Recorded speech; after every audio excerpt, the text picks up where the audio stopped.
Здраво, ова е 287-то издание на Видеологија со Златко Ѓелевски, дигитален краток осврт за актуелни филмски остварувања, односно спонтана критичка анализа која е збир на први впечатоци илустрирани со подвижни слики. На денешниот репертоар е Опенхајмер од Кристофер Нолан, во кој станува збор за американскиот научник Џ. Роберт Опенхајмер, глумен од Килијан Марфи, кој раководел со проектот за создавање на атомската бомба, со која се ставил крајот на Втората светска војна. Овој биографски филм се состои од неговите универзитетски денови, избирањето на тимот на соработници со кои ќе работат на проектот Манхетан, процес на неговото реализирање и последицата, односно судењето во кое му е одземен државниот безбедносен пристап на Опенхајмер поради сомнеж за афилијација со комунистичката партија и можност за споделување на тајните за создавањето на бомбата на непријателот. Од интерпретацијата на Нолан за ликот во филмот Опенхајмер може да дојдеме до мнението дека тој бил невообичаен лик, секојаш се сепарирал од толпата,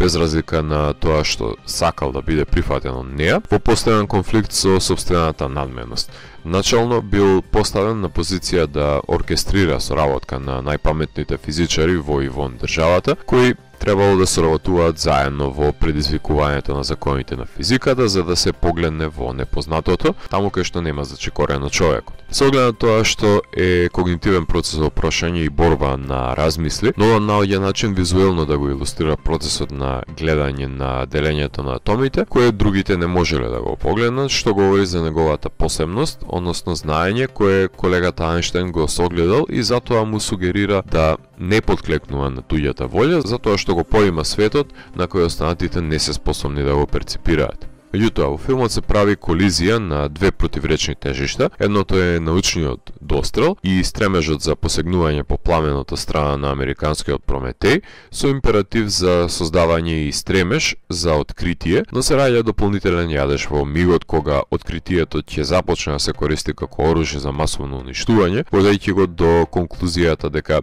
има крв на неговите раци од невините жртви кои ќе загинат од неговата атомска бомба. Тука се раѓа еден иманентен конфликт на персоната, која живее во свет во кој претседателот Труман, глумен од Гери Олдман, е свесен дека Опенхајмер има создаден од пиштол, но тој е човекот кој одлучил да ракува со него и да испука истрел. Барем, кај него грижа на совест е прикажано дека не постои и целта ги оправдува средствата. Кај Опенхајмер има процес на преиспитување во чии раце го дава неговото атомско чедо, кај што се прави преобразбата од Прометеј во Вишну, поистоветувајќи се како носител на смртта, односно уништувач на светови. Имено бомбата резонира до аспектот на доброто и на злото, со тоа што има моќ да го срози светот, но и да биде искористена како закана за да изнуди примирие. Може би поради тоа и посакал Опенхајмер грозоморен да биде ударот во Хирошима и Нагасаки, за никому да не му падне на памет да ја фрли повторно. Ставила точка на Втората светска војна, но по која цена? Има неколку злобни интенции во поглед на Опенхајмер од неговите соработници, од кои една дури е и решена со помош на филмскиот јазик, до тој степен што се поделува перспективата во боја, која е поблиска до реалноста, низ која се поимаат настаните, и ахроматичната перспектива, која е субјективно поимање на Луис Штраус, глумен од Роберт Дауни Џуниор, кој е еден од двајцата кои ќе сведочат против научникот. Љубомората ја пламнува зловата кај второто предавство, кое е поблиско и доаѓа од Едвард Телер, кој глуми Бени Сафти, кој му завидува на Опенхајмер дека има свој проект и има судир со него поглед на фисијата и фузијата, па има потреба од правење на негова лична, многу поразорна термонуклеарна бомба, односно хидрогенска бомба, како символ на себедокажување покрај Опенхајмер, кој се однесува не баре македонец и откако ќе му го зарие ножот во грб, очекува да биде поздравен и награден од неговото прокламирање како жртва, демек има херојски статус.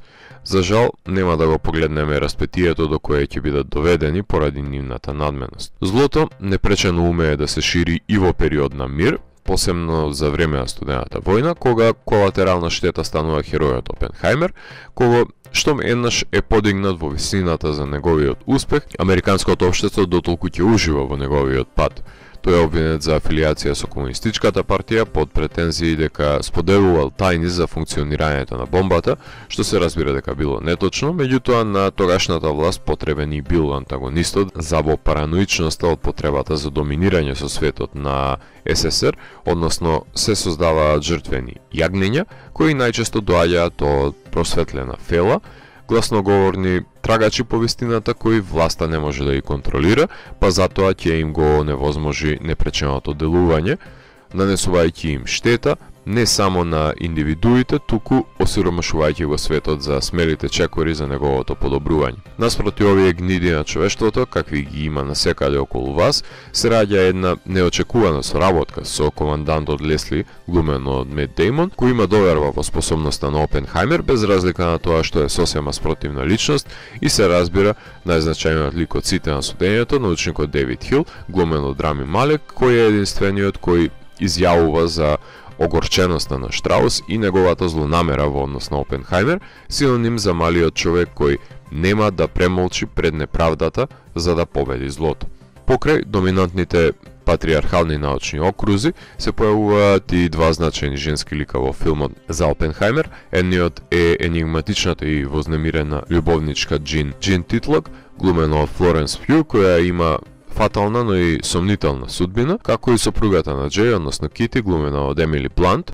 кај која постои разочарување и гнев за начинот на кој оперира друштвото на возрастни деца во кој членува незиниот сопруг, и се раѓа фрустрацијата од неможноста да се променат нештата таму. Со славата доаѓа и неверството, резултирајќи во прекрасната сцена во која соголената Флоренс се наоѓа во скуто на Джеј додека сведочи, а неговата сопруга седи за него, давајќи индикација за неговиот исчекор надвор од бракот, иако мислам дека не се максимално употребени актерските способности и потенцијалите за продлабочување на соодносот со женските ликови во делото. Килиан Марфи, кој до ден денес не е холивудска звезда, со овој филм имаше можност да си ги отвори вратите во Холивуд, демонстрирајќи ја актерската умешност за доловување на овој емоционално растргнат лик, кој ги закопува чувствата во себе и налик бомбата имплодираат во внатрешноста. За пофалба е намерата да се снимаат што е можно повеќе ефекти практично во камера, па потоа да се засилуваат дигитално,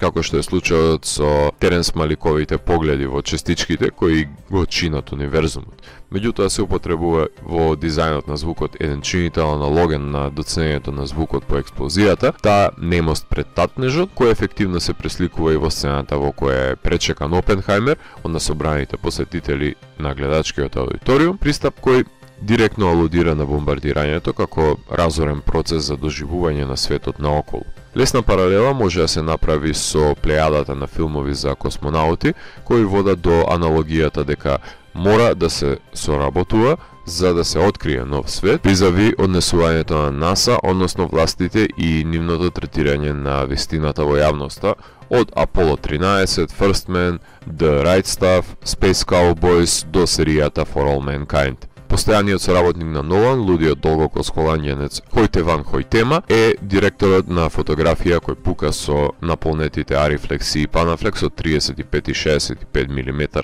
филмска лента, скапа играчко која може да се ја допушти во 100 милионскиот буџетиран филм, за да снима прекрасни широки планови во пустелијата, но и да се доближи во крупен план до релјефот на лицето на Марфи, кој ќе биде прикажан со сета своја раскошност на IMAX киното. За потребите на црно-белиот сегмент од Kodak има направено специјална хроматска 65 мм црно-бела филмска лента, за да нема дискрепанца помеѓу колор верзијата и за да биде посроден преминот помеѓу двете перспективи, наместо да се изема бојата, туку да се добие острината и максималниот квалитет зачуван директно со акроматското снимање, со непотребно скокање во 5 димензии на рамката во кадарот. Другиот долгокос соработник на Нолан, швеѓанецот Лудвиг Горансон, композиторот на Black Panther, Tenet и Creed, одлучува во самиот музички скор да доминира годачката свита, која ќе премине во стихија на тензичното чинодействие, но исто така го илустрира неизречливиот вртлок на емоции на ликот со стоицизам.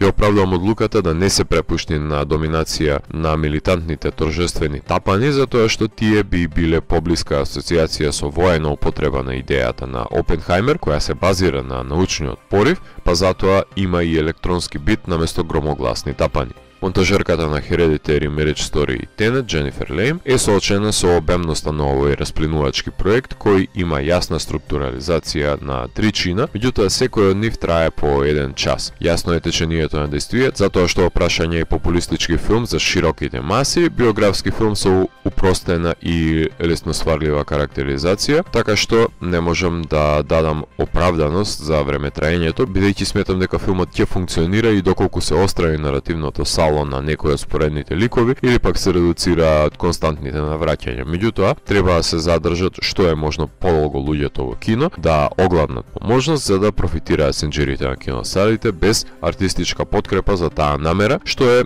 продуцентска и студиска тенденција за која не е обвинуван Дженифер за системот во кој работи. Има имплементирано жанровски чинители во ова дело кои се сродни на трилери, односно неонуар жанрот, во ловот на вештерки, односно процедуралната драма, потоа вестерн елементи кога Опенхаймер јава на коњите во преријата, бројувајќи ги и еротските сцени со Флоренс. Нолан секојаш го пленеле ликови обседнати со некоја фиксација, кои се склони на себе саботирање, ништо поразличен не е и Опенхаймер. На прашањето каде е местото на овој филм во споредба со останатите остварувања на режисерот, секако дека ќе го рангирам повисоко од претходникот Тенет, но сепак под Мементо, вегетирајќи помеѓу Интерстеларите, Инсепшените и Данкиркците. Склонност на биографскиот филм е неговата сервилност кон слепата фактографија, која впрочем го намалува округот на влијување на имагинацијата на фикционот дело, што е најголемиот недостаток на творбата покрај непотребното енормно време траење. Оскар Бејт во Најмала рака, кого на визуелен план го искупуваат илустрираното делење на атоми и сцените во кои Опенхаймер е раснат помеѓу двете љубови во животот. На Нолан не му е потребно неговите филмови да играат на филмските фестивали за да дојдат до неговата публика, затоа што Universal го поставија во еден момент на репертуарите на 3.500 киносали во САД, прикажувајќи го рамо до рамо со Барби и кај да е ќе дојде до заработката од $1.000.000 ширум светот. Не се сомневам дека ќе биде филмот кој не само што ќе добие многу номинации за Оскар, не само во техничките категории, туку и за носечките улоги, затоа што лобито за овој филм е масивно и машината е подмачкана за освојување на статуетки. Биографски филм за научникот кој открива формулата со која може да се спречи војна помеѓу државите, но и да се предизвика апокалипсата. Човек кој бара оправдување за жртвите од лансирањето на неговото чедо. Блокбастер кој говори за стремежот, љубомората, револтот и потребата да се украде пламенот од боговите и да се сподели со смртниците, само што тој пламен умее да го гламне светот доколку заврши во погрешните раце. Ако морам да го евалуирам, тогаш Опенхаймер од мене има 4 од 5. Доколку ви се допадна 287-то издание на дигиталната архива Видеологија, лајкувајте го видеото, споделете го и следете го каналот. Последете и постанатите рецензии на виртуелната полица. И благодарам за вниманието. Поздрав!